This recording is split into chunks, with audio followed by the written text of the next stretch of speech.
let's start off with what you exactly do because I'd like everyone who's listening to have a clear understanding of who you are. Okay. Firstly, thank you for having me here. And just in short, to begin with, I have been a psychotherapist for the past 10 years.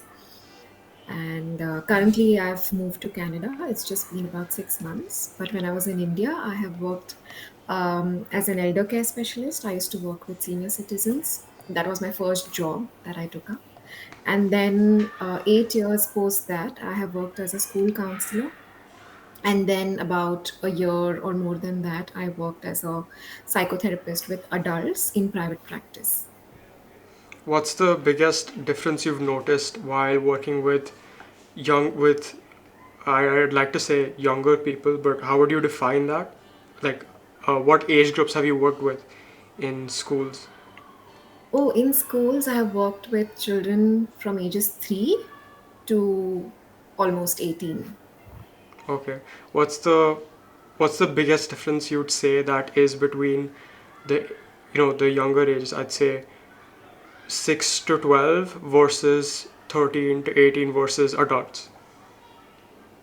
Yeah, so 6 to 12, I think a lot of children come up with, let's say, academic issues, plus some or the other behavior issues, peer issues, so to say, like how to deal with friendships and how to, um, you know, deal with those changes that they're going through during those ages, right? So those are the concerns which they feel are so overwhelming for them. Like my friend said this, my friend said that, and I don't know how to deal with it. We were such good friends for such a long time. So friendships and peer issues used to be more common, so to say. Versus in teenagers, it would be more of building an identity. Who am I? I'm neither a young child nor am I an adult. So many issues with parents because now I see myself being responsible. I see myself understanding how the world works. I have also seen how things happen with friends, with teachers, with family. So there is definitely a sense of understanding that teenagers have, but the struggle comes where they are like, but my parents don't get it, right? They feel that I'm still young and I'm not capable enough to deal with these things. So that struggle starts coming up during those years. And with adults, it's a completely different ball game. With adults, it's more about having a career, balancing out your family life, and the struggles that come around with that, right? Like my work-life balance. How do I maintain that? Because there are so many stressors that come with it. So, relationships or financial issues or work issues, everything combined makes it a big ball game for adults. So, yeah. And what you've mentioned about work-life balance, what's are there any commonalities you've noticed amongst adults when when they come to you with their issues about work-life balance? What do you think is there any overarching issue amongst everything that you've noticed? I think the basic premise would be how, as adults, capacity has a different way of dealing with stress. So, I think I've only noticed that with every client that I've interacted, everyone has a different capacity. So whether it's a 23-year-old or a 35-year-old or a 50-year-old, it's about the capacity you have plus the kind of support you have, the kind of relationships you have around you, right? That matters the most. So if it is somebody who doesn't have a very strong support system and has a very low capacity to deal with stressors in life, then the struggle is much more as compared to somebody who has a strong support system. But there are some stressors which they need help with on a temporary basis, Right. right? So those kind of clients are not long term. You work with them for a short while, for a few months or maybe a year, and then you wean off, and then they can independently work on themselves. But How would you people who define a support system? I would say friends and family, or even colleagues for that matter, right? And of course, one more thing that comes during adulthood it's your health problems, Right. right? So having to deal with that as well, that now I'm growing, and then there are, when I go for my annual checkup, there are, let's say, cholesterol issues and BP issues and so on. So even that is something that does add to the stressors in their life. So when I say support system, if you have a strong family support around you, or if you have a good friend circle, or when you go to work, you have a good team of people that you're working with, it definitely affects the way you're able to handle your stressors. That's interesting to me what you mentioned about health, because around me, the family members that I have, what I see, I've started seeing this more recently, especially as I've started to think about my own health more and more. It Hmm. health just seems to be kind of neglected these days because of, in general, just modernity and just the fact that we're all living very sedentary lifestyles. Absolutely. It becomes so difficult to actually be mindful about how much physical activity we're getting in, right? And True. what what why do you think that that is the case, especially amongst I'm not sure what group of people to categorize into this, but what do you think is the reason or multiple reasons for this specific situation happening?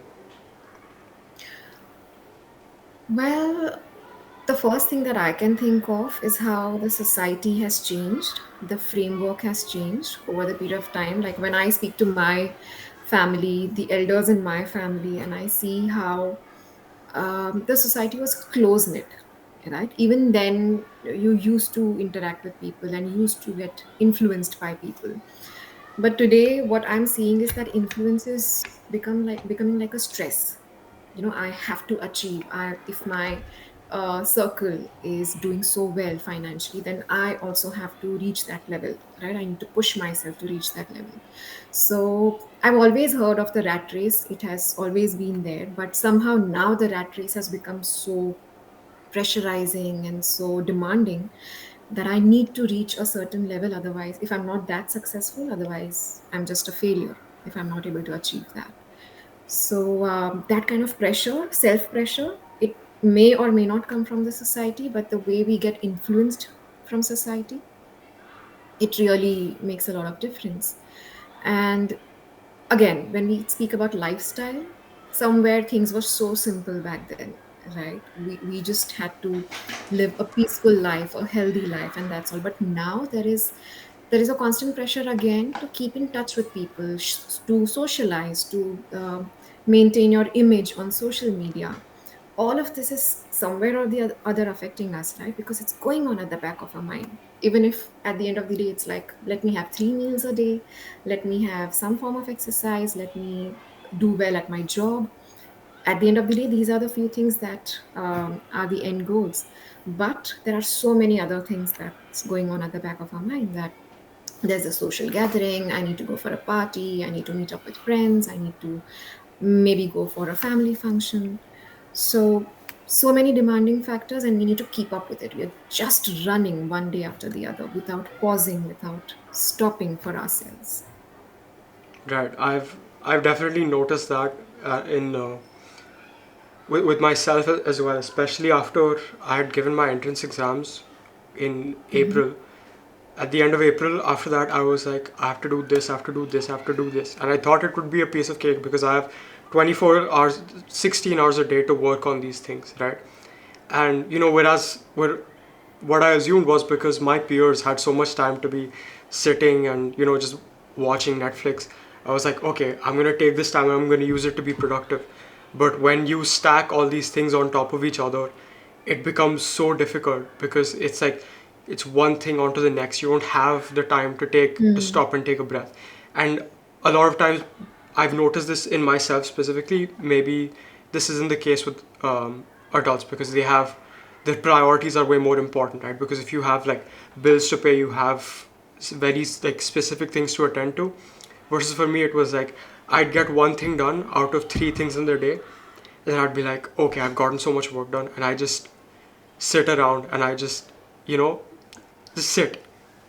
Yeah, so true. And thank you for bringing that up. When you speak about comparison, I think that is the main culprit over here, right? We tend to compare our lives with other people, that the other person is also earning so much, the other person is also getting so many things done, but at the end of the day, they still have time to chill. They Right, still have time to take a vacation, and they're taking vacation to all luxurious places and some really amazing places that we would want to go, right? So that comparison is where it pulls us down. So I would say for each one of us, it's better, it's the best thing to do would be to identify what works for me. Let's say today my battery level is 50%. My body just has that much energy for today. Somebody else may have it at 100%, or else may have it at 20%. Would it be fair to compare myself to how much work they are getting done, whether they are getting it done to a 100% level or to a 20% level? It wouldn't be fair, right? The best thing to do would be to identify how much capacity do I have today to get things done, how much energy or how much time do I have today to get things done. And if we respect that within ourselves, if we give ourselves that much time and priority, things would be so much easier, rather than saying that, but my colleague was able to do this, but my sister-in-law was able to do this, and I'm not able to do this. It is so unfair when we tend to put ourselves into that, fit into those boxes, so to say. It's right. really unfair.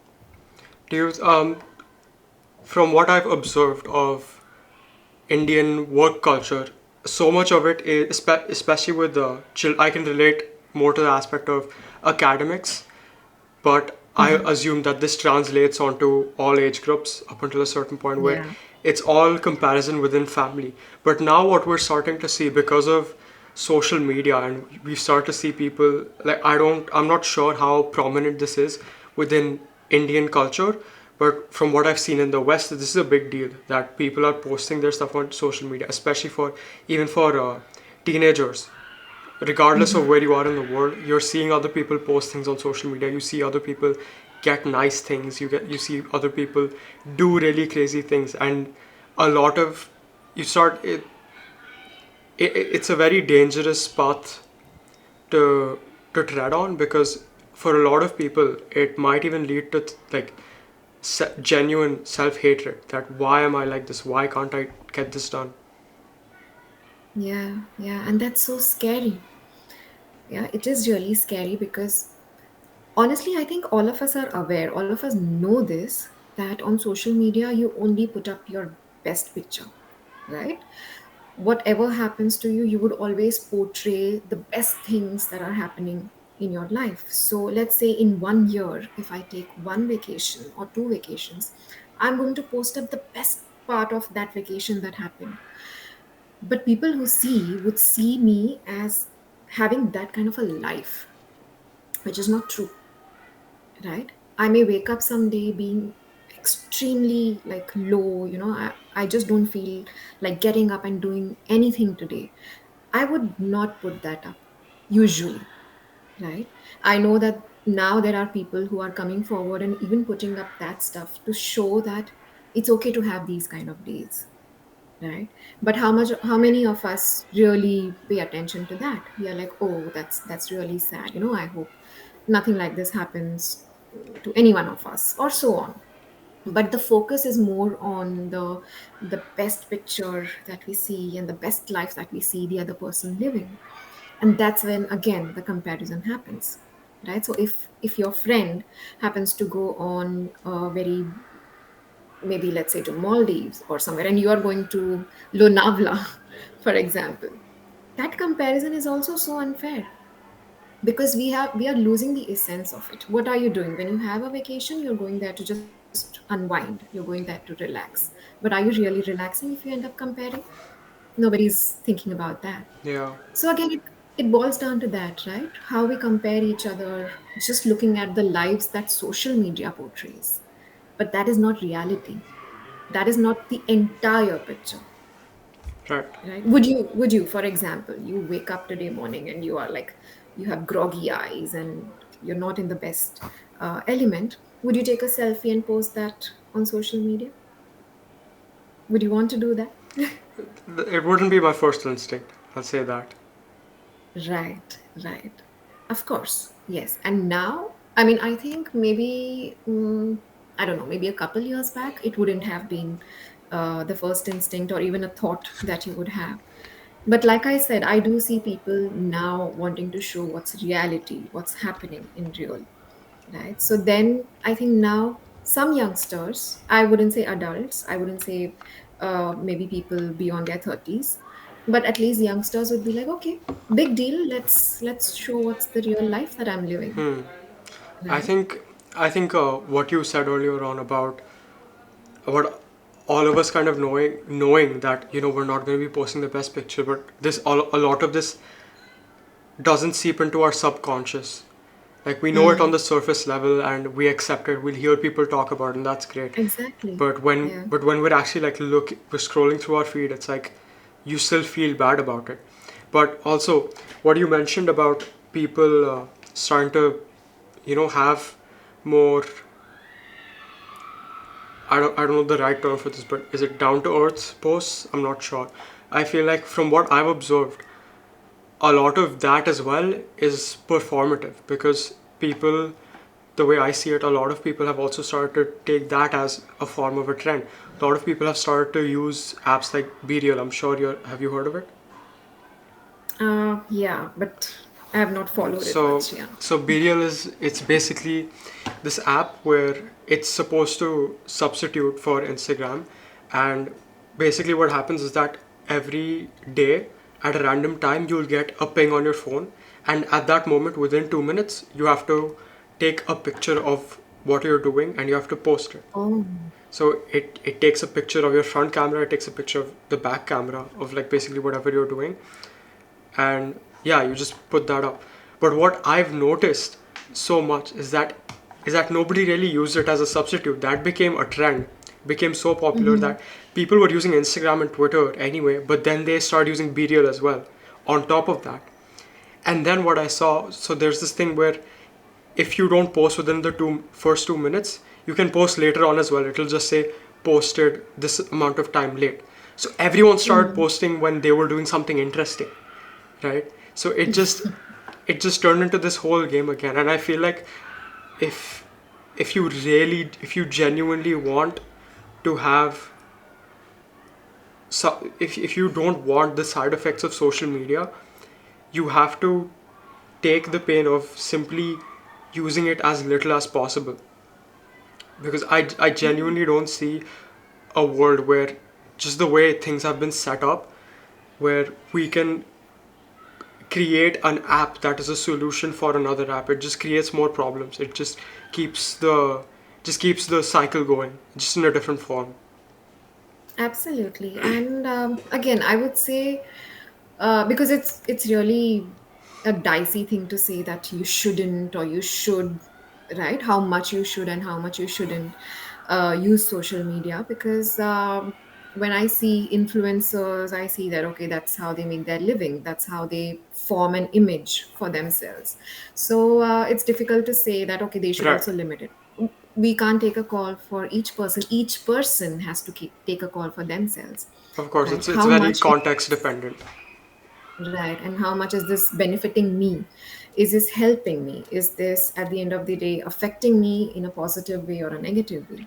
That is something that each one has to take a call about.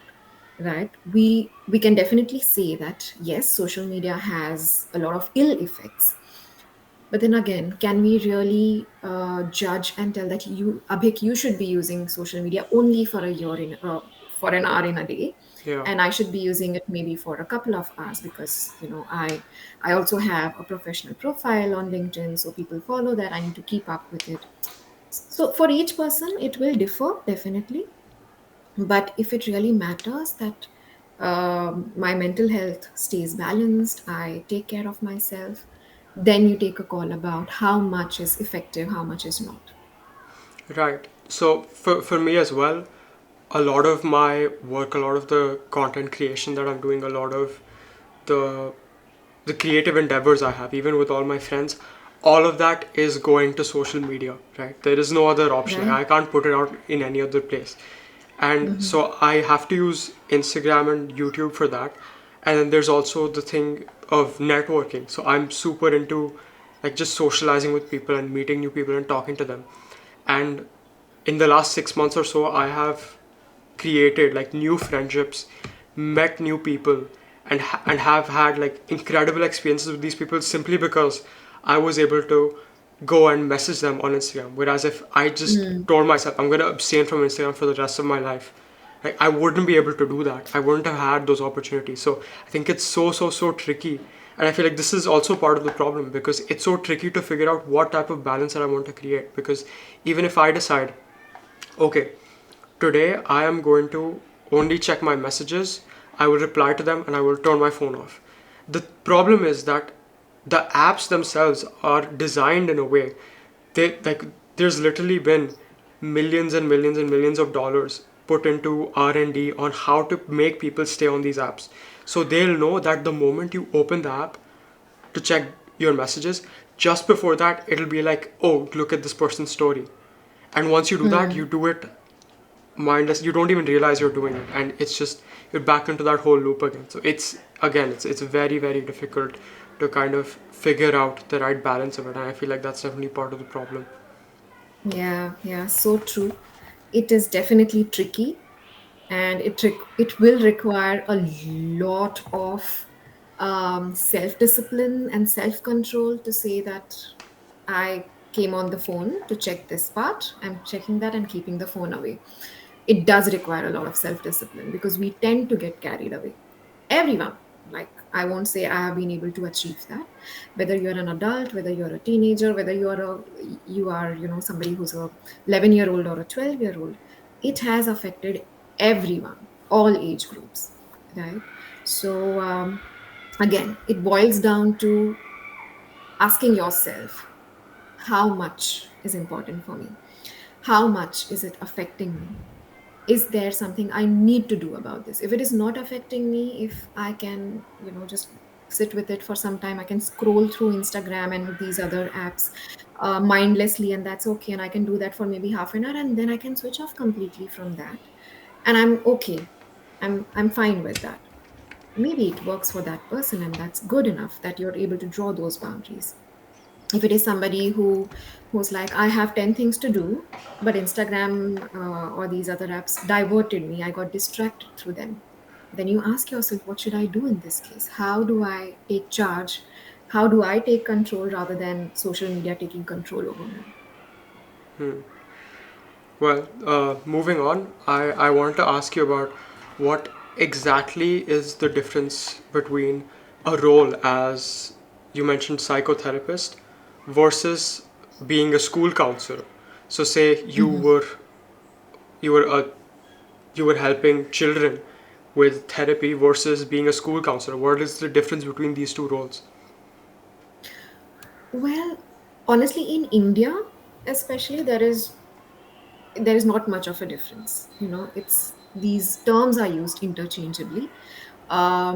I chose to call myself a psychotherapist because it meant that I have learned certain forms of therapy which I use. Those modalities are being used in my sessions, right? As a school counselor, you can just limit yourself to just talk therapy, right? You talk to children, they come with their issues, you talk to them, you give them some kind of strategies or coping mechanisms to deal with those concerns.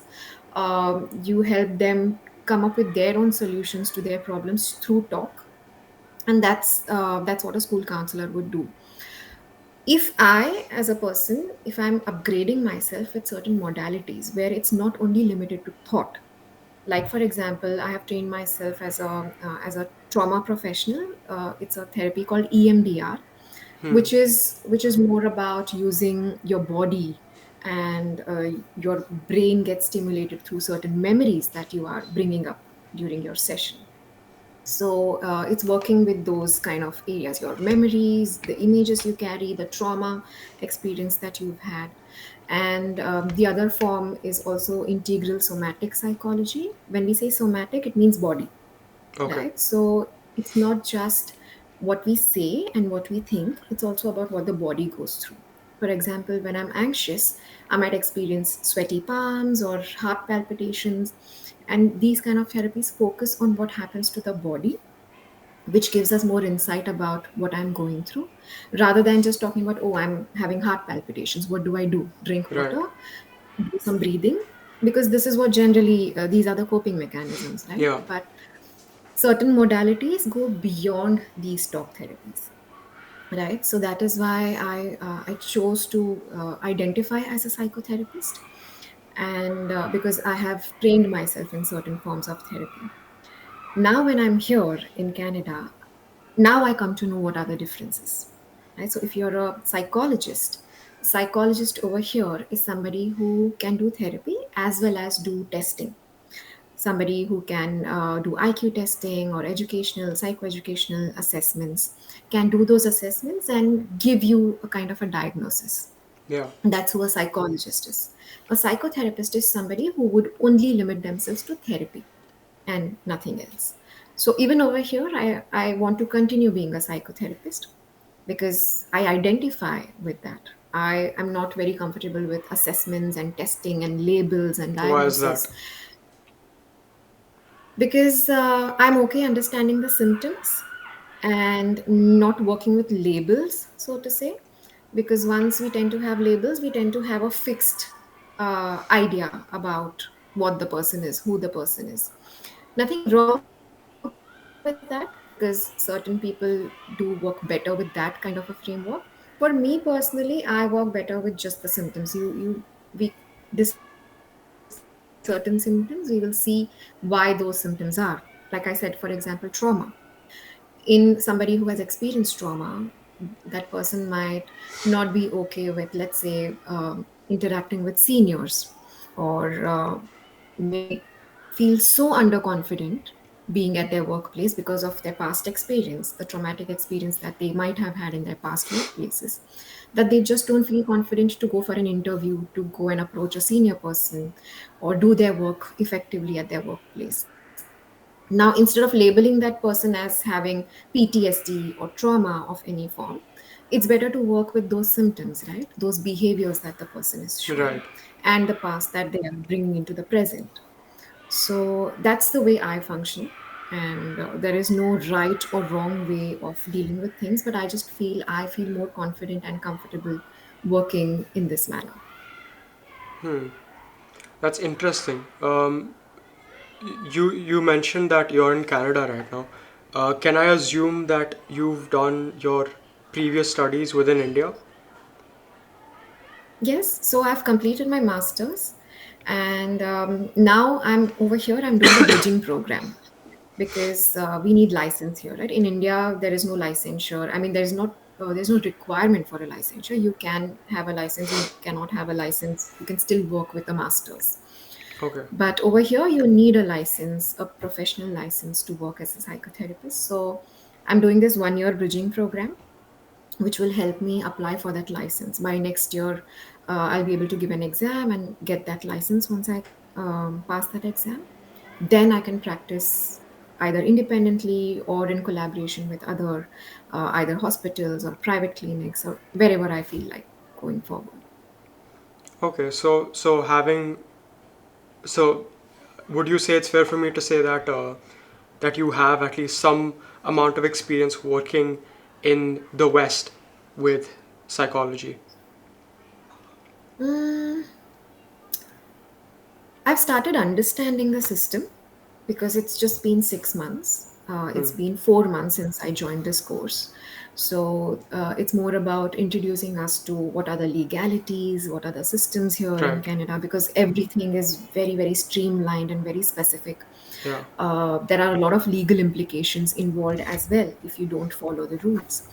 So, as of now, I would say I have started understanding the system and the legalities. In the next 2 months, I'll be starting my placement. I'll be having my internship. And when that happens, maybe, I'm hoping that I'll get that in-depth understanding of how a psychotherapist functions over here.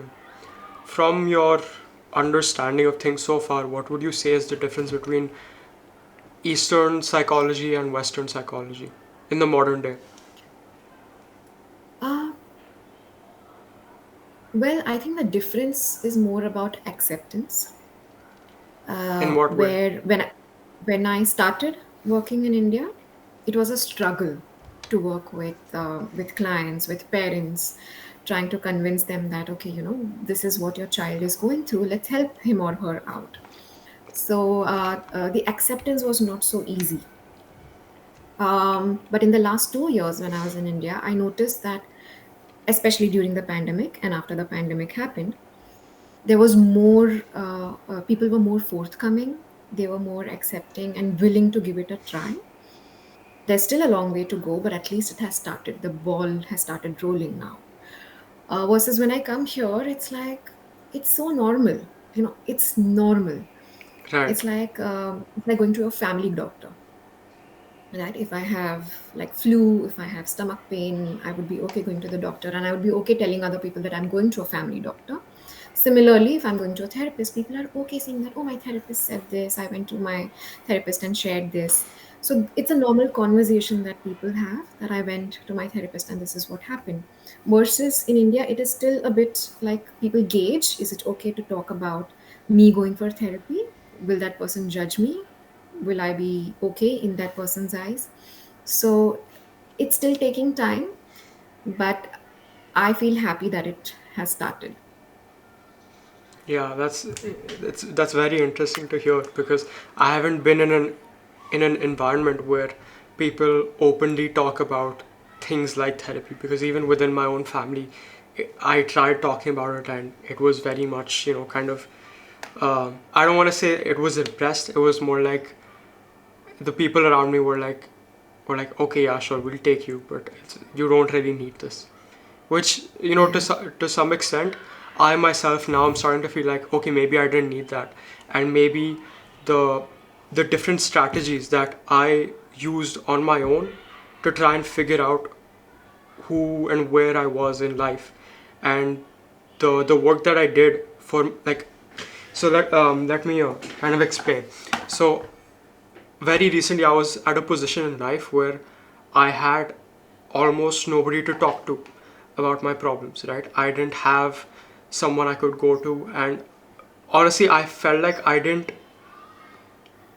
right, looking back I feel like if I'd have gone to someone and talked about my issues with them, then the outcome of that might have been very different of what the outcome is today. And the outcome today is that I feel like, having worked myself through all of my own issues and tried through trial and error to see what things Mhm. work for me, what things don't work for me, I feel like the learning curve was much greater in the reality that I did experience. So having having tried different coping mechanisms, having tried different, I don't want to say alternatives to therapy, because I don't think it really works that way, but it just having tried so many more different things, I feel like I learned way more than that if I would have gone to someone and spoken about it. And the outcome might have been the same. I On both situations, I feel like I come out of it as a very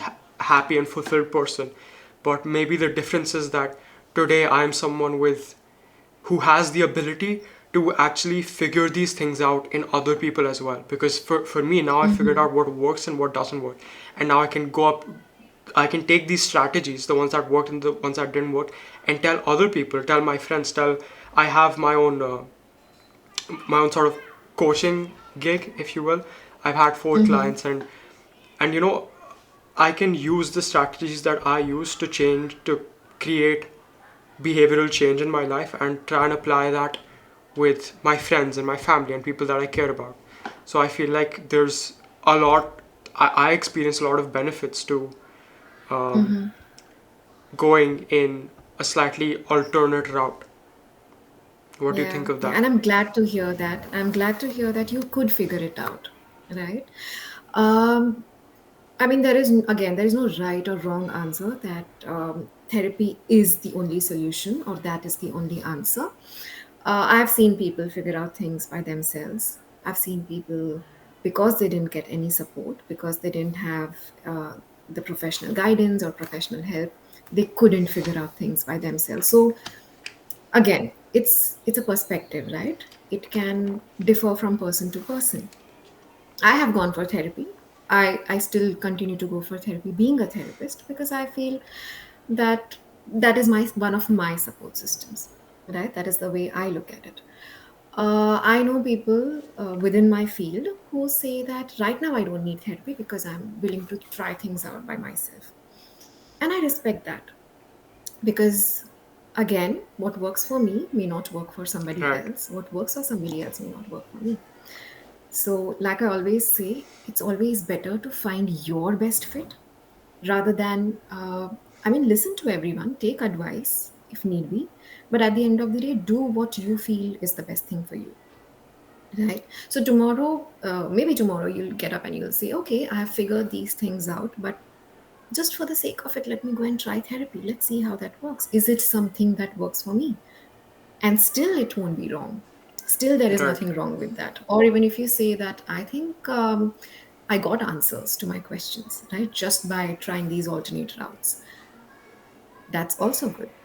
So we don't know what's best in what condition, in what state. It's always the personal voice, the inner voice, which tells you what you feel is the best for you. Always listen to that. What I tend to see in with a lot of my peers, with people on the internet, is that there's a lot of uh, cognitive distortion. I don't know if that's the right word, but basically everyone putting things into binaries, either that this works or this doesn't. Whereas because of so many things like the way you've grown up, your genetics, the environment you're in, certain things might work for certain people and certain things won't. So I see a lot of people online. They're either like everyone needs to have a therapist, or it's that don't do therapy. Therapy is BS. It doesn't work. And it feels like nobody wants to have a middle ground. Nobody wants to have a nuanced opinion on it, right? And admittedly, this isn't just the case with therapy. It's with so many different discussions, so many different topics. Yeah, yeah. And that's where I feel it's unfortunate that I know of people who have had bad experiences in therapy because they have shared that, okay, my therapist said these things and I didn't agree with them. And I would say that it's not necessary that you find the best therapist in your first try, right? Like we do go doctor shopping, isn't it? If I feel like Yeah, the first doctor I consulted, I didn't feel comfortable with that doctor. I didn't feel like the doctor understood my concerns. So let me try someone else and see if that works. We tend to take 2 to 3 opinions if we don't feel comfortable with one doctor, right? Therapy is the same because at the end of the day, those therapists are also human beings, and sometimes it's not a match. Sometimes a therapist's modality or a way of functioning or the approach may not suit your approach, may not suit your needs, right? So if you feel like it, if you feel like, okay, I need to work on myself and I need to take help from a professional, it's okay to approach second or a third therapist. Right now, the therapist that I'm working with, she's my third therapist. And I've been with her for approximately 5 years now.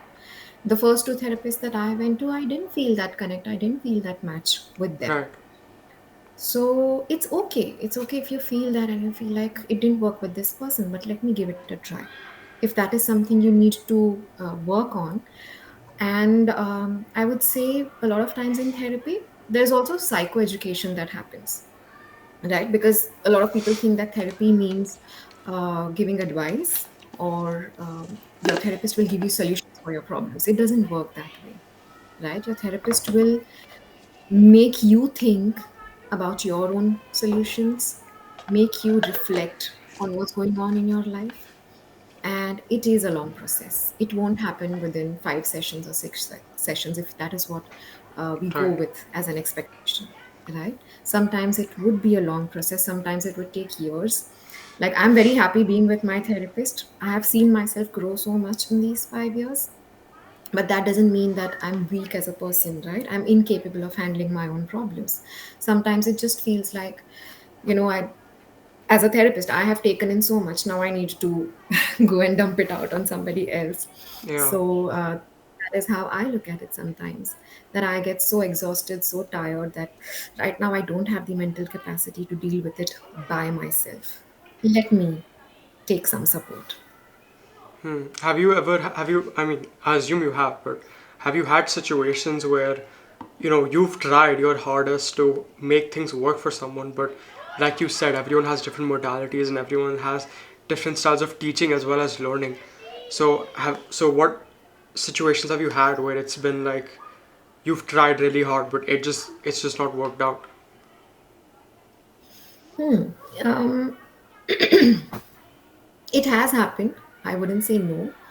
And right now, I can think of one specific client with whom it didn't work out. And we ended it amicably, where I suggested that, I gave her resources. I told that, okay, you find ABC and see if that works. Approach somebody else with this specific kind of an approach, because I think that would be the best fit for you.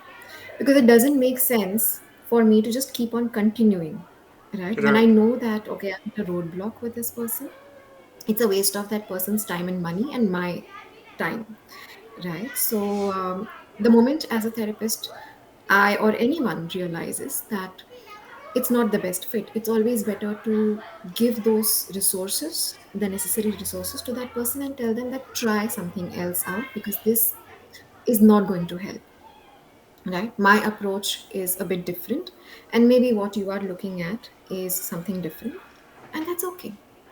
Right. So if I'm a heart doctor and you come to me with, let's say, an eye problem, I can give you the basics. Like I've studied doctory, so I know how the body functions. I can give you the basics. But beyond that, I would suggest you go to an eye doctor. But at the end of the day, they've come up to you with a problem, and even if you can't solve the problem, you can tell them where to go to solve that problem, right? So you still Of course. contributed Yes. to helping them, right? Yes. Okay. Are you familiar with the concept of evolutionary psychology? Mm, what about it are you trying to get at? So as someone as a teenager who spends a lot of time on the internet, for me, I found so much fascination with evolutionary psychology in terms of human behaviors and behavioral patterns Hmm. and why we have certain behavioral patterns. So, for example, I've one book that I refer to very often is Atomic Habits by James Clear. I'm sure you've heard of it, Hmm. and Yes. I really went into that book. Right, most people like go through a book and they put it down.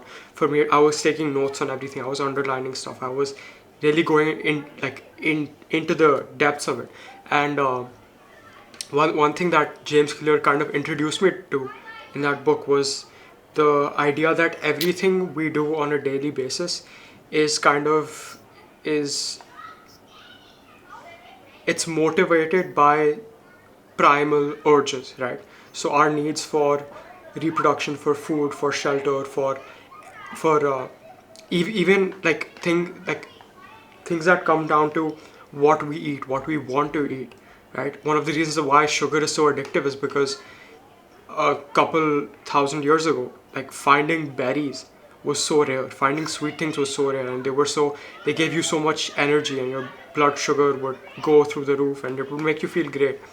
And so, when I refer to evolutionary psychology, a lot of my intrigue comes from how modernity, how modern systems and modern concepts and modern technology is kind of is is taking a lot of our primal urges and it's kind of exploiting it, and at the end of the day it's becoming detrimental to us.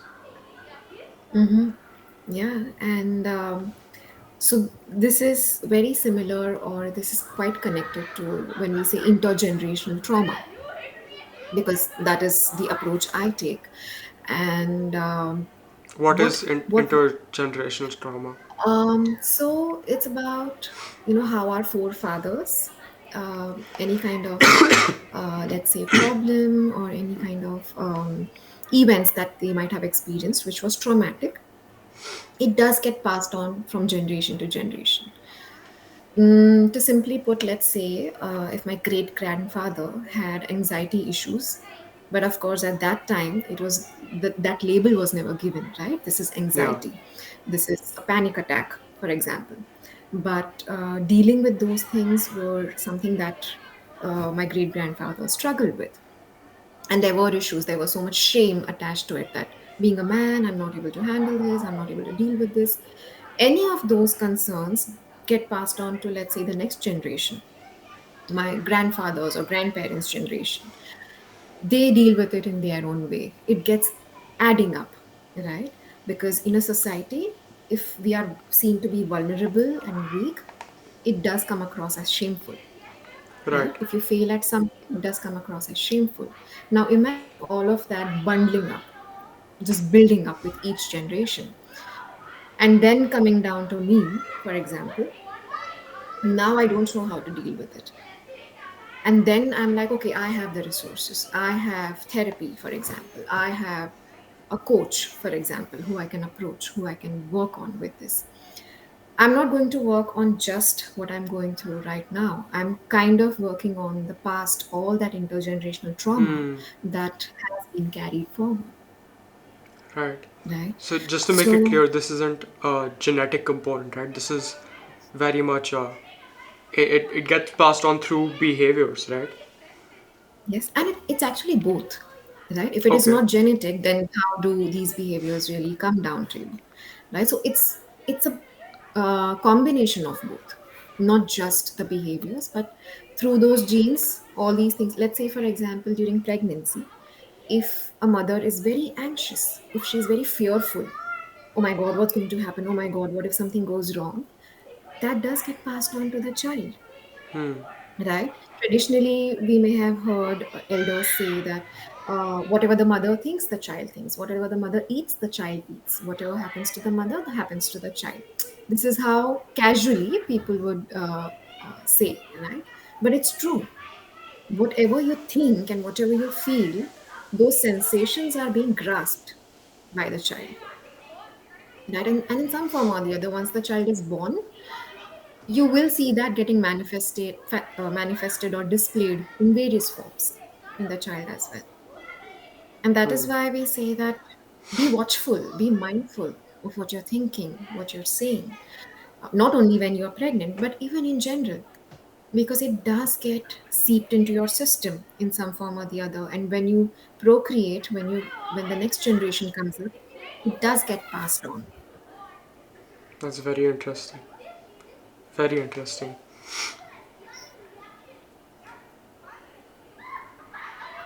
And you know, like listening about this, it actually makes you start thinking about, you know, what things have been passed on from my dad's side, what things have been passed on from my mother's side, right?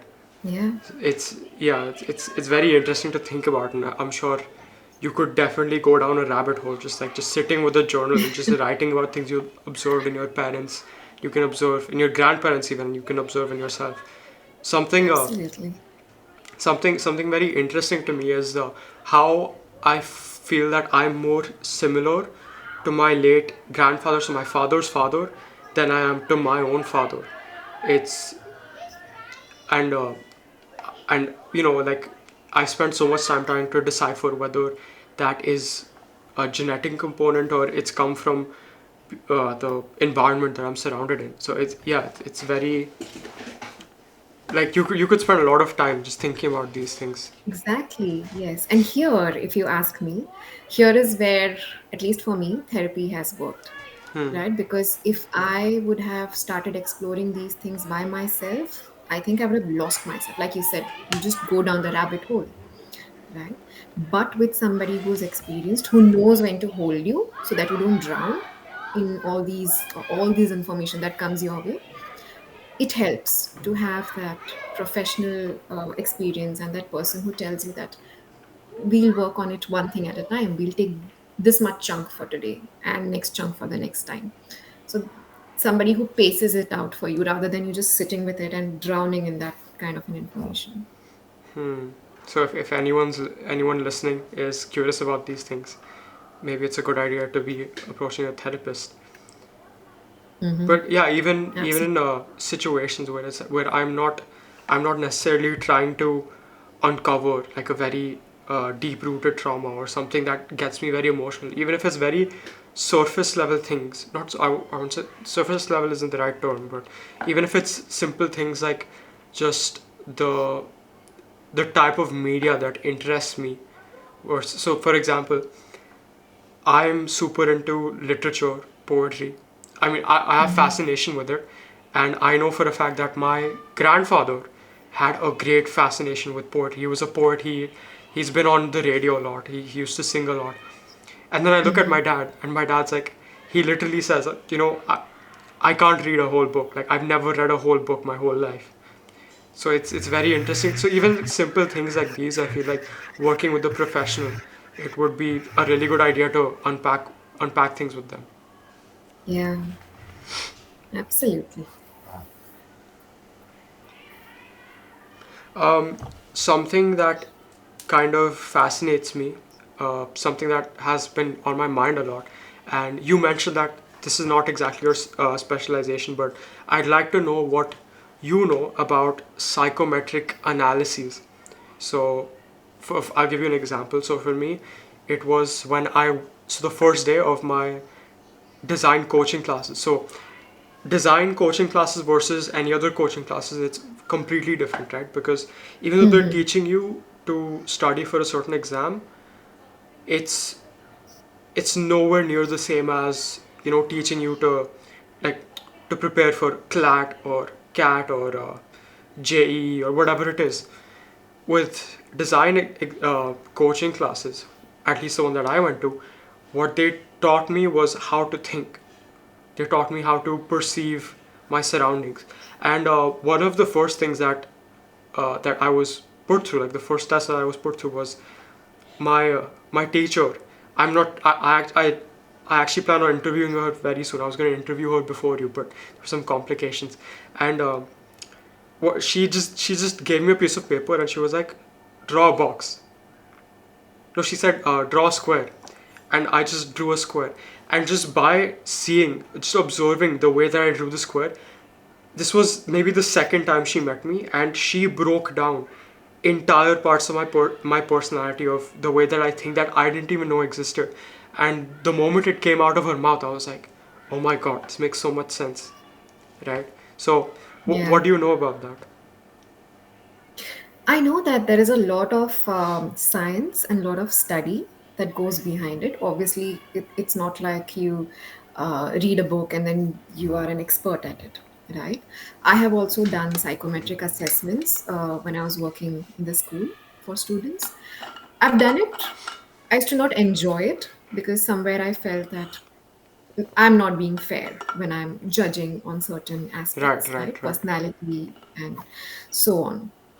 But if it is me, if I have to go through it, I'll be very happy because I'm like, oh, I'm interested. I'm curious to know what this will bring up, right? So it's a matter of perspectives. But I have a lot of respect and value for the experts who do these psychometric assessments, whether they are projective or non-projective, making sense out of it, because you need to study a lot to get to know the intricacies and the depths of personalities and all the information that we come up with, right? So I'm it's not like I'm against it, right? Right. I love them. It's just that it doesn't suit with me, with my personality, because I feel like I would want to know more from the person rather than me giving them these tests and then me gauging through the results that come out through those tests. So maybe it's quick that way. Maybe it's just one session and you get to know through those assessments about various aspects of personality.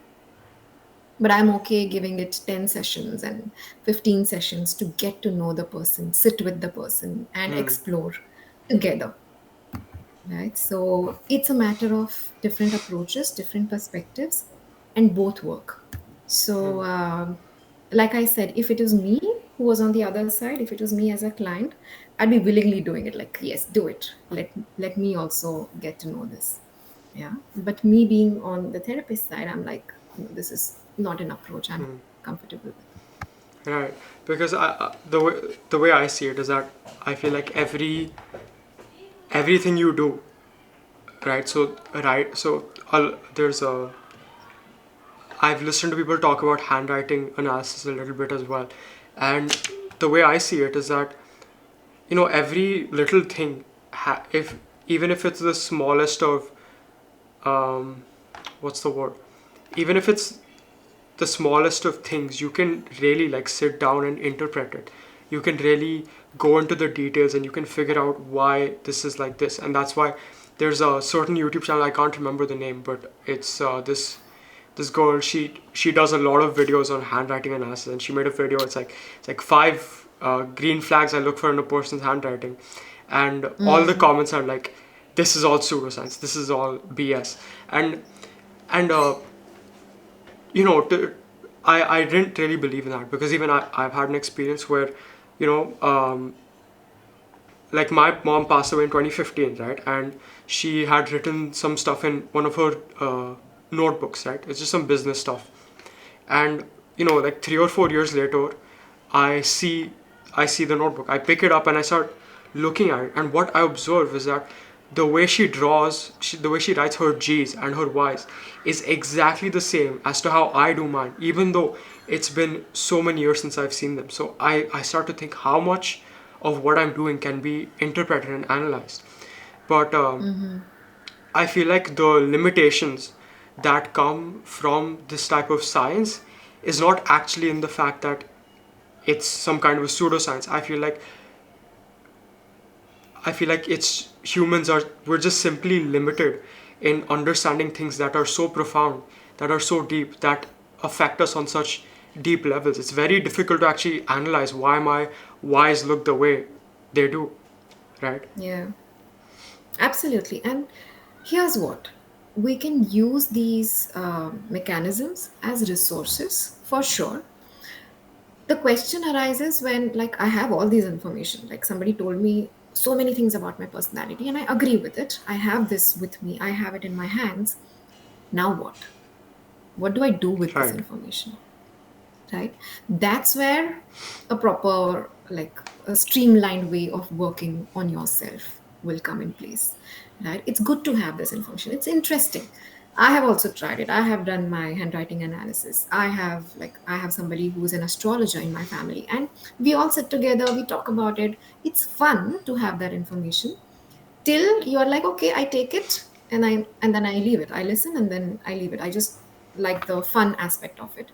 But if it affects you so much that somebody said this about my personality, this is how I tend to react, this is how I tend to be, and I sit with it, now I don't know what to do with it. That is where the problem arises, right? That I use so many resources to find out who I am. Now I'm more confused because I have so much information. What do I do with them? right. I'm sure I'm sure you're familiar with the concept of how our self-perceived identity affects us, right? So one thing I feel like is very dangerous, but at the same time could be extremely beneficial, is say in my case, in what was a psychometrical analysis, I was told that I'm actually a very creative person, and at the same time I'm also a very logical person at the same time, which is like apparently it's not common to see. And after that moment, I feel like my life took a completely different path, because I realized a portion of me that was always there, but I never looked towards it. I never looked at my creative side. I never realized that I genuinely had so much creative potential just hiding inside of me, right?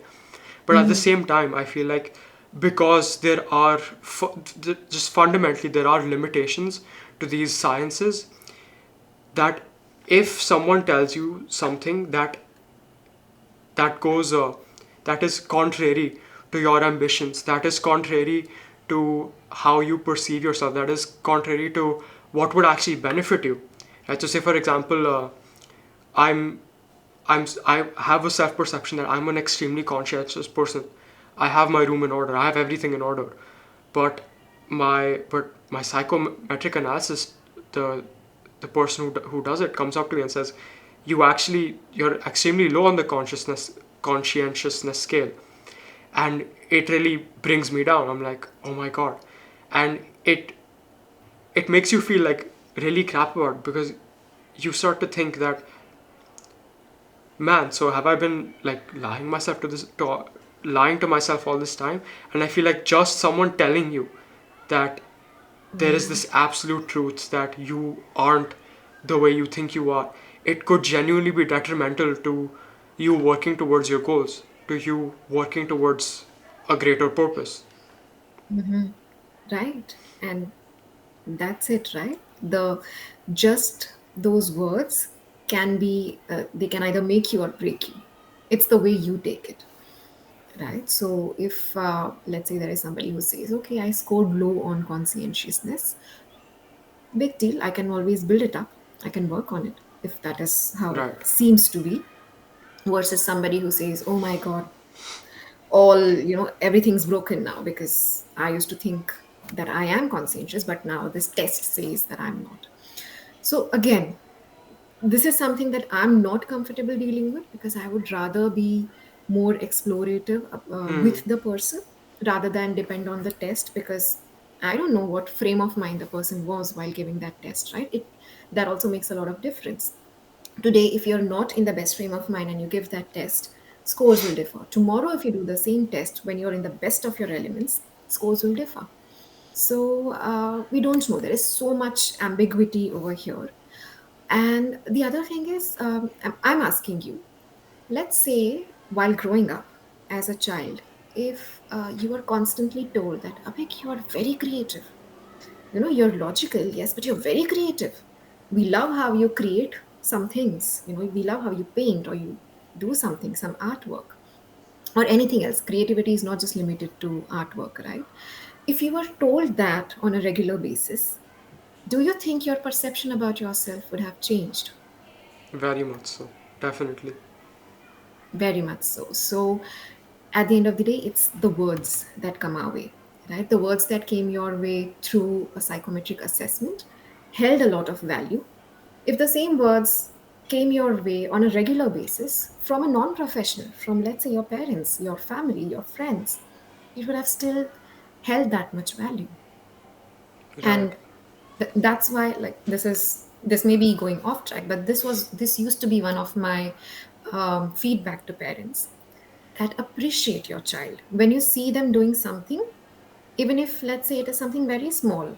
Like maybe as parents your goal is that my child does very well academically, but if you see your child doing something else, maybe they shared their toy with somebody, appreciate that and tell them that you're so kind. Or you saw them putting their toys back in place in the basket and say, oh wow, you're so organized. You saw them just scribble something on a blank sheet of paper, just it doesn't make any sense to you. You laugh at it, that ye kya, what is this? Still appreciate them and tell them, wow, you brought colors to this blank sheet of paper. And that's what builds that kind of confidence, and that kind of it opens up so many avenues for that child, right? Yeah. As parents, we may have a goal for our child, that okay, my child should do very well. Maybe I want my child to become a doctor or whatnot in life, but there are so many other things the child has. And Yeah. when you notice that, when you bring that to the forefront, you are building the person, that small child, as a whole, and not just as one unidirectional way that you want them to head at. Right. I feel like the mind of a child is like a canvas, and everything that they hear about themselves, because they don't have an identity of their own, everything they hear from other people about themselves, it's like paint being thrown onto the canvas, right? And it's like Yeah. once the paint dries up, it gets harder and harder to take it off and apply a different shade of paint, right? And so I've noticed things with myself. So say when I was, I think, 7 or 8 years old, like I was with my parents, and we were with some relatives, and my dad, he just said that, हाँ, अभिक तो जब भी उसे कुछ बोलते हो एक बार में सुन लेता है. And I remember after that moment, I was so careful to make sure that I listened to my parents every single time that they told me off. They told me to do something, and And as well as this one instance in the fifth grade where I was at a PTM, and my teacher, he just told me that, Abhik, he's kind of silly at times. And so I've just always, ever since that moment, I feel like I've always been like silly guy or whatever, right? I'm sure Yeah. you'll have noticed even in school like that. I feel like I made that such a, I'm not sure if you remember, but I made that such a big part of my identity with my friend group, with the people that I was. Because it made me feel like, it gave me comfort in the sense that I was able to have a specific identity, and I was able to cater to that identity, and I was able to cater to it well, right? So I Hmm. felt like Yeah. that gave me so much merit in a certain way, and it made me feel really fulfilled. So true, so true. And see how those memories stayed with you, right? Maybe in the form of images, maybe in the form of messages, they stayed with you. And again, you took it in a way, you formed yourself through those messages, right? You formed your personality through them. They didn't come as, I don't know, some people may say, oh, that was such a, detrimental way of saying it to a child, right? But it didn't come as that. When we look at the intentions, either of your teacher or of your father, when they said those things, the intention was that this is how my son is, they were appreciating. Sometimes it works, sometimes it doesn't work in some cases. And with so many children and young adults that I've worked, the kind of messages that come from parents or significant adults, it stays with them, it stays with us for a very long time, and we form our personality based on that. Yeah. And it's I mean, I always say that the intentions with which they were said were never wrong. It's how we perceived them. Sometimes it helped us, sometimes it really worked for us, sometimes it didn't, right? So again, I'm going back to how parent child relationships are. This is the crux of it, right? Parents do things with good intentions, but sometimes they don't work for children, or they work for children. And years later, when it comes back and children say that this is what you had told me, when I was a child, it comes as a very big shock to parents that, but this is not what I meant. I didn't even realize that this is how you perceived it. Right? So words have a huge effect, a huge impact on each one of us. And we can never predict how those words are being perceived.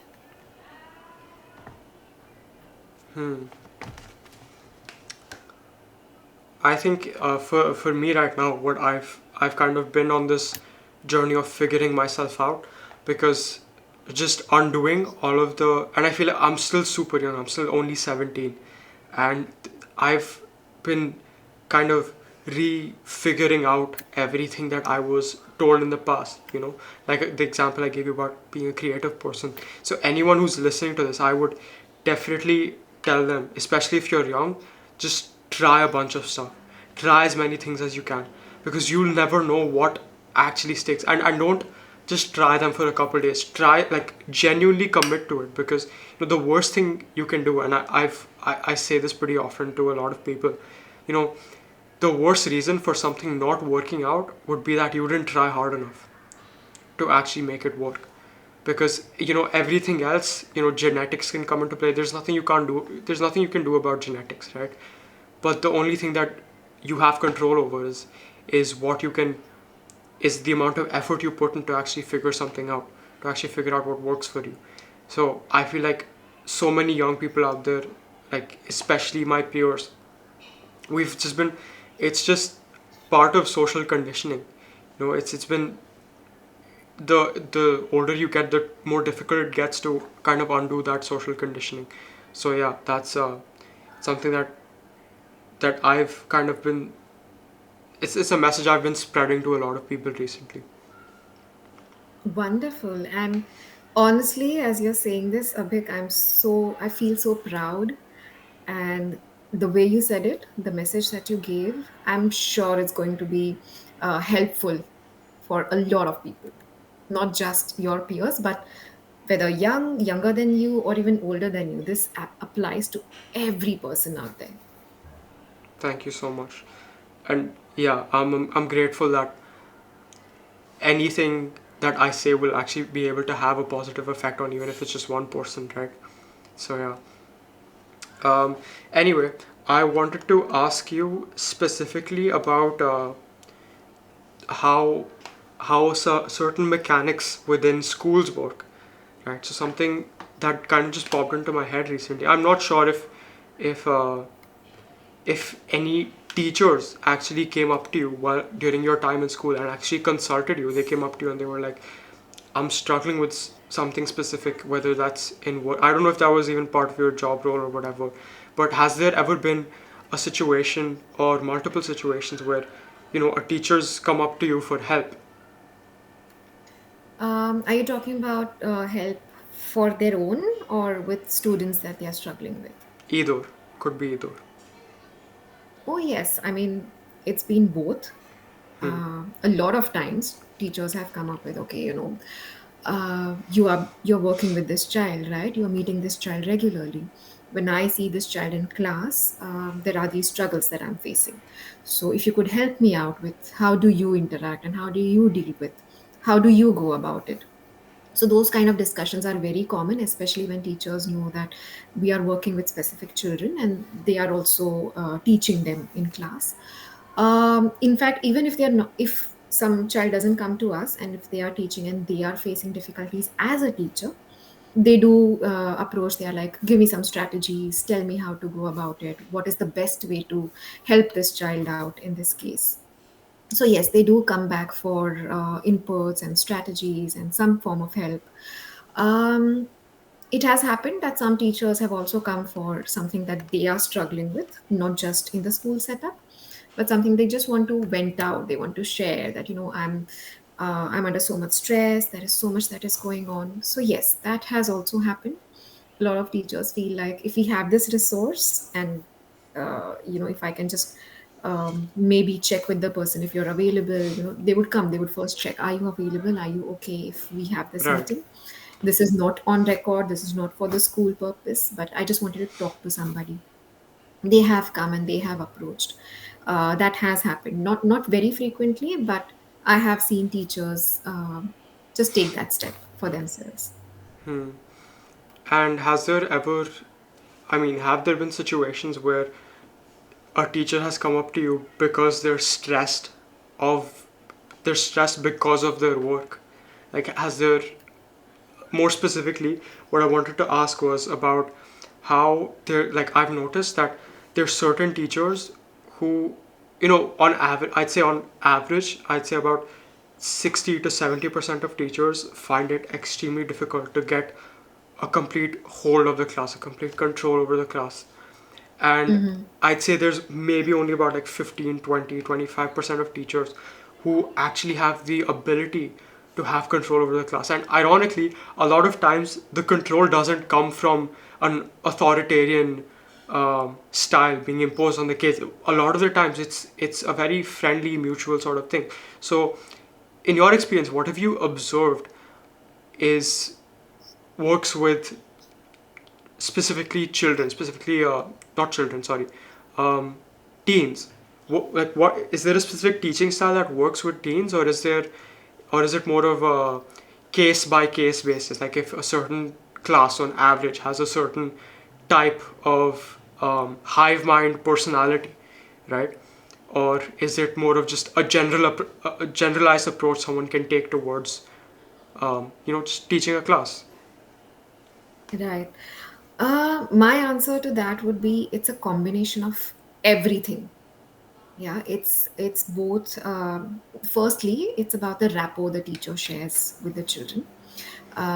It's if a teacher just comes to class, reads out from the text, or just presents a PPT and says that, okay, this is what it is. If you have any questions, ask me. I don't think that's the best way of teaching and learning process that should be adopted, and that is where you lose out on that connection with children, right? The more connected you are, the more interactive you are with children, the more it is easier to get through to them, to give them that sort of information in a much better manner as compared to just giving it out to them in the form of a text or a PPT. So rapport is very important. Second thing would be, yes, it's again the energy of the teacher. It varies every day, right? So today I may be in my best element and I may have the best of classes that I've had. Tomorrow, if I'm not in that element, I may not have the most fruitful class that I would have wished to have. Right? So I have also been into classes. I have taught life skills as a subject, and some classes were like amazing. Sometimes I felt like I didn't do anything. It was the children who took the class forward, right? Sometimes it would be like I'm trying to get attention from children and trying to make them involved, but it's just not happening. So sometimes it's a hit, sometimes it's a miss, and that's a part and parcel of the teaching process. When it comes to the kind of stress that teachers experience, heads down, I used to only have those that one class in that week with a particular grade. But I used to be like in awe of how teachers have gone with back to back classes. They would have one class, then move on to the next, and Hmm. like for almost 3 to 4 hours they are having classes back to back. I was amazed at how much energy that they bring to each and every class, because each class is different. They can't say that my first class I had 100% energy and last class I don't want to, because I don't have that energy. But that's not fair to that class, right? So I've seen teachers going in with that motivation and determination that I'm going to have the same energy level as I had in my first class. Hmm. So immense respect for teachers, because it's not easy. It drains you out literally when you're dealing with 30, 40 students. Like we used to have 25 in one class, so 25 in one class, 25 in the next, and so on. It really drains you out when you are Hmm. engaging with a bunch of students, and students have so much energy, right? So immense respect, especially after working in schools for 8 years. I feel like teachers are the most undervalued, most underpaid, most underrespected. They deserve much more. They deserve a lot more than what they are getting. Definitely. I feel like just by incentivizing people to take up roles in teaching, that would automatically make schools in general so much better of places to learn, because Yeah. you'll automatically have people who are of higher quality in terms of their ability to teach approach these schools to come and take up these roles of teaching. Even for me, I've had certain realizations that only very recently, that I did so many teachers so wrong, especially at the time when I was in the school we were in for like those 2 years or so, where it was every single teacher had issues with me, and I always made it like a very difficult, like I just made it difficult for them to just do their job. And I feel like having there was a certain point where I was, the what's the word, the teacher's pet versus being like the teacher's enemy. You know, I've been through all the motions, and I've been the backbencher. I've been the kid who sits at the front, the kid who sits in the middle, the kid who's outside the class. You know, I've had all these roles, and what I've realized is that teaching is such it's it's a very dynamic job. Like to be a good teacher and to be able to do it well, it takes so much, because I hear it's slightly different for professors, I think, because your job is slightly different. But what I've noticed is that what was I gonna say? So a lot of people, especially in online communities, a lot of my friends, when I talk to them, they'll say, okay, you might take up a class about business, but you're not learning business from someone who's done business, right? You're just learning from a teacher, someone who's never tried out businesses. They're just teaching you from a book. And uh, my response to that has always been, the qualities you need to succeed in a field, right, to succeed in business, is very different from the qualities you need to teach someone business. But at the Yeah. same time, if you consider all of that, I feel like yes, there are definitely limitations to having someone who's had zero experience. I'm giving the example of business, but this could be various things, right? Someone who has Mm. zero experience in business, teaching business, there's obviously a lot of limitations to that, and there's, I feel like the modern education system is fundamentally flawed in that way that you don't. I feel like it's not set up for the right people to be teaching things and for the right things to be taught by to the people, right? Yeah. I feel like education system, school, these are all just fundamentally flawed because it kind of going back to the topic of evolutionary psychology, not really, but for thousands and thousands of years there were no schools. Maximum you would have a group of students who would sit down in front of um, an intellectual who would explain their life's learnings to the children. Hmm. But for the longest time, it's been a mentor and apprentice relationship, right? I learned this concept through Star Wars, right? So you have these villains, the Sith Lords, and what they have is basically a mentor and an apprentice, and there's always only two, because the moment the apprentice grows more powerful, he kills the mentor, and then he adopts a new apprentice, and it's just a repeating cycle.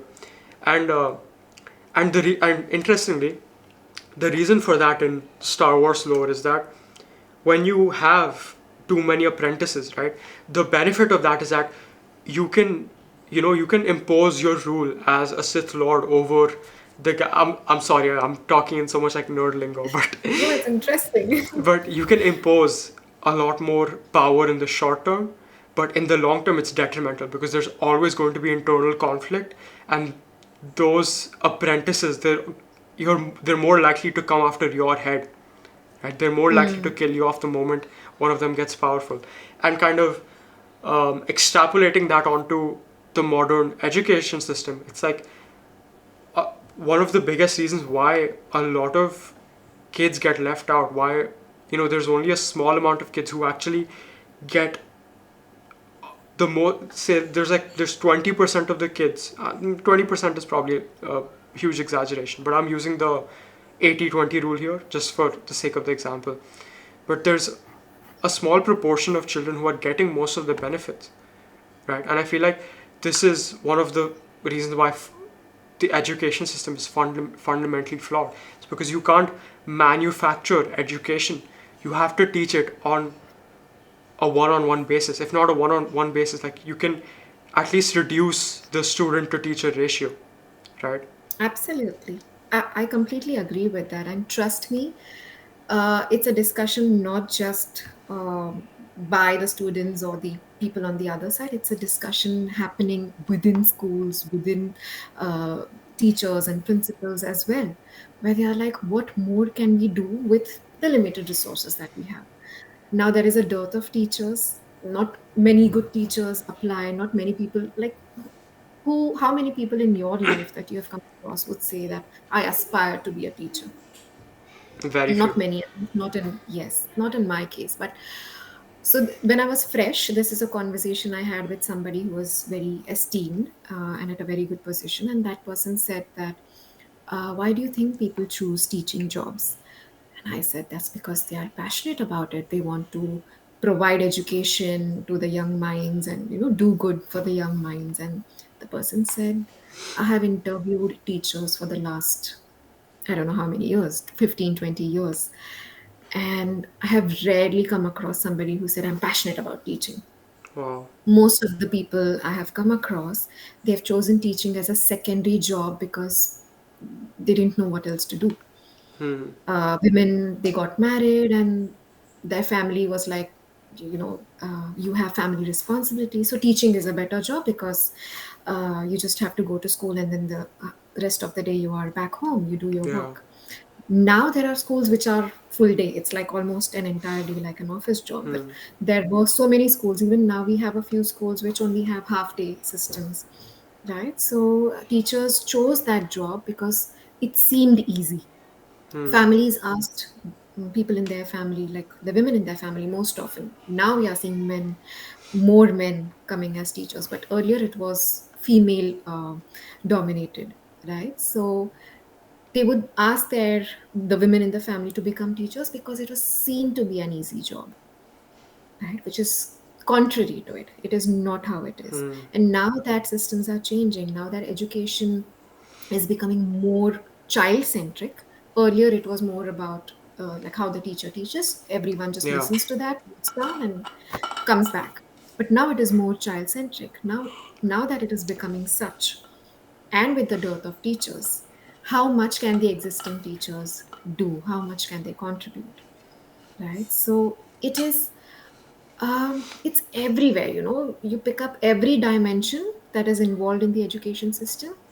There needs to be a complete shift in all those dimensions, right? Starting from whether a teacher chooses this profession as her first profession, right? Given a priority, if he or she was given another job which is much more well paid, much more well paced, would they go for that or would they choose teaching? And the day this answer changes to I would choose teaching, that is the day when I would say the system has changed. Right. That's very that makes a lot of sense. There was a there was a specific I don't know his exact profession, but I think he was an economist. I think his name is Uri Nizi, or maybe I'm mixing up their names. But basically, he came onto a certain podcast and he started talking about how important incentives are, the right incentives are. Because if you're incentivizing teachers to make children have higher grades, to make your average, the average score be high, right? Hmm. Or if you're incentivizing teachers to like it's as simple as make sure you love what you do, because otherwise you'll be incentivizing for the wrong things. You'll be incentivizing for money, and you'll be it's not going to be as fulfilling, so you won't be as committed to your work. And so this kind of I see this so much in the school setting, because I see the kids are optimizing for the wrong thing. They're optimizing not for holistic self development. They're not optimizing for holistic life lessons that they can use later on, but they're actually optimizing for simply getting a higher number on their score sheet. Same with the teachers; they're optimizing for all the wrong things. Yeah, absolutely. And again, I remember this discussion with my team, with a team of teachers and the HODs, where it came to a point where we were like, today, in today's time, the information that teachers are giving can be given by any source, right? You have online sources. You can get the same information that teachers are giving you in the classroom through any other means, an online class or a textbook or Google for that matter, right? So it's not about the information. Now it has come to a point where we need to build humans. We need to build humanity and not just Right, intellectuals, right. right? The whole idea of school system has to now shift from academic oriented to a holistic oriented individuals that we need to create. That's very So very yeah. interesting. Very interesting, because the way I see it is that you know you could learn a lot of basic things. Like if someone's teaching you coding in school, you can learn that online, maybe even more effectively, because it's through whatever platform it is on. And I feel like in-person teaching is good at certain things, right? And I feel like if if the resources are freed up to teach people in person holistic um, lessons, right? Lessons that will benefit them as a whole. That is so much better off than teaching them something very specialized, something very specific, because you can use Mm. the resources that come with having an in person teacher, having real life interaction with a teacher. You can use that so much more effectively in a different area, and you can leave the rest up to whatever automation, whatever um, other resources that people can go to later on. But I really genuinely feel like, because I I was in an IGCSE I was in IGCSE schools from fourth grade all the way till 10th grade. My 11th and 12th I did from a CBSE school. Mm-hmm. And the CBSE school I went to, it was supposed to be like one of the top four, top five schools in Pune, right? CBSE schools. But when I went there, it was insane how huge the drop off was from the IGCSE school I went to in the 10th grade. And I'm not sure what the exact factors are, but basically my understanding was that there's, especially in India, we're so far behind on what we're actually supposed to be doing, what we're actually supposed to be teaching children. The things that I read in, let me give you an example. I am, I'd like to say that I'm very good at articulation. I'm very good at speaking to people, at conveying ideas, and I've known for a fact that I've been a good student at literature, right? Mm-hmm. In in CBSE, the way they evaluate your English is literally, they'll teach you over 6, 7, 8, 9 months. They'll make you memorize these poems. They'll make you memorize these stories. And on during the paper, they don't even ask you your interpretation of these things. They will literally tell you, write down what was on line 7 of this poem.